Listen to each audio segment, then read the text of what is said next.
Hey guys, my name is RyanCentral and welcome to HitScan. We actually have the patch notes coming out now, and it's really interesting because there's changes in here that I don't think were in the playtest that we just had for Fade, including a pretty big buff, I think, to Neon that is going to definitely increase her pick rate.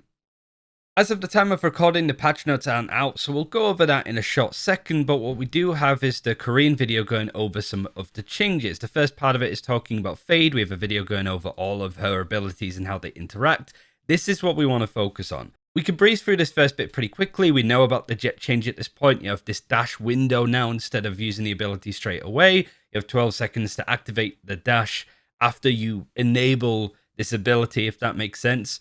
But this is where it gets really interesting. Some big changes to Neon that were either not in the playtest or nobody played Neon to even notice, which seems less than likely. So this is something that wasn't in the playtest.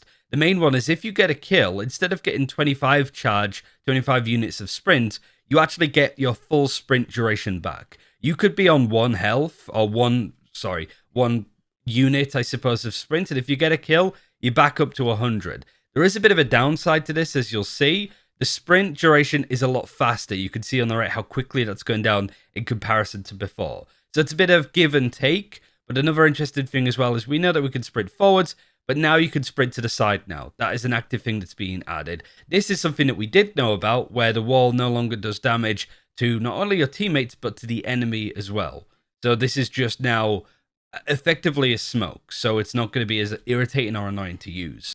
So the patch notes are here. We'll skip over the jet stuff because there was a full article and video talking about that. So we'll move on to what the devs said about Neon. They said that we're keeping an eye on her, want to make some quality of life changes. But high gear, there's a bit more information. Neon has faced some friction when using movement to lead into combat. Specifically failed inputs due to velocity restrictions.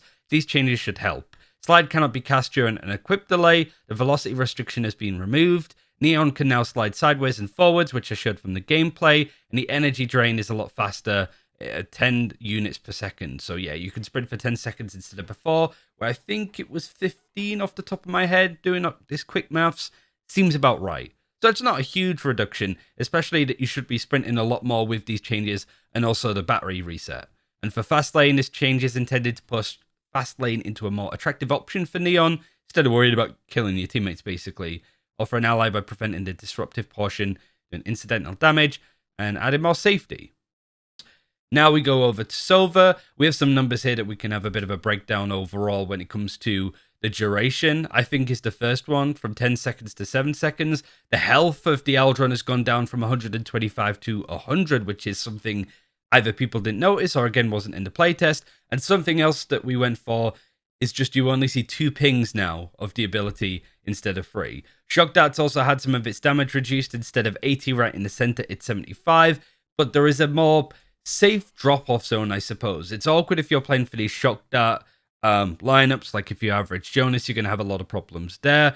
But the change that we saw in the playtest, where there was different animations for the Sova Shock Dart, which we might be able to see them on here, they have actually been reverted. They're not going to be in the game at all. The devs turned around and said that we didn't intend to break people's abilities to use lineups by lining up your bow with certain bits of terrain, so they've gone for that. I also realized for Shock Dart I said 80 instead of 90. It's 90, but now the radial damage has been scaled in accordance to new max damage. So yeah, those sort of post-plant lineups are going to be tougher, but it's a lot more rewarding if you can generally hit the vicinity of where an enemy is. I wanted to sort of talk about what the devs have said about it, because this is something that we don't have a lot of information on. So hearing the devs' perspective on this, I think, should be a really interesting look in. Sova's been a staple for quite some time, hence why we've got an agent like Fade. I'm guessing as well, while his power has not felt as visceral as Jet's, his impact in coordinated setting is nearly unmatched. We wanted to focus on addressing the amount of space that the Aldron practically guaranteed, and introduce additional counterplay opportunities for opponents.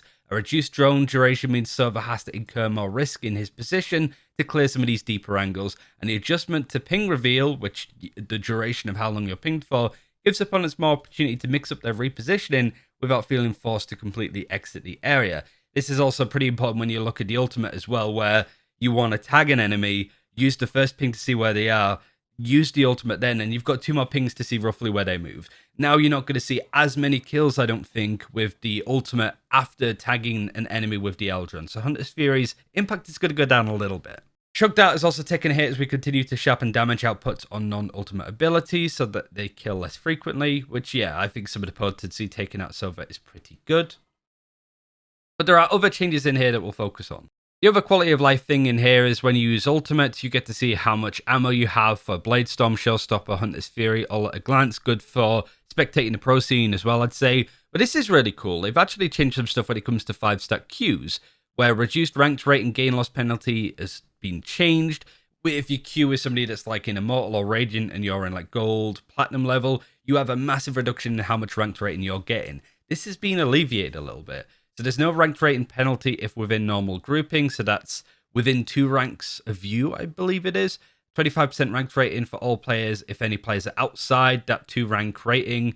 So if anybody in your party is Diamond free, Immortal free, but no one in your party is Radiant, instead of having a 75% ranked rating penalty, which I think is what it was before, it's been reduced to 25%. And if anybody in your party is Radiant, it's 75%. So yeah, it's kind of a weird way of looking at it, but I think for the majority of scenarios for people, including the ones that I find myself in when I'm playing with my like Immortal friends or Diamond free friends, you know, the good players whilst I'm getting carried, I should get more ranked rating when they carry me up, but I should lose more as well. I think it gives people more of a reason to queue 5-stack, which I think is a lot of fun and more people should do it. It should also reduce wait times for 5-stacks, which is good, and it's something that they're working on for ranked rating penalties and the like. For bugs and stuff, not really too much here. I'm just at a glance reading this, so yeah, I'm looking at some of these, not really too much there.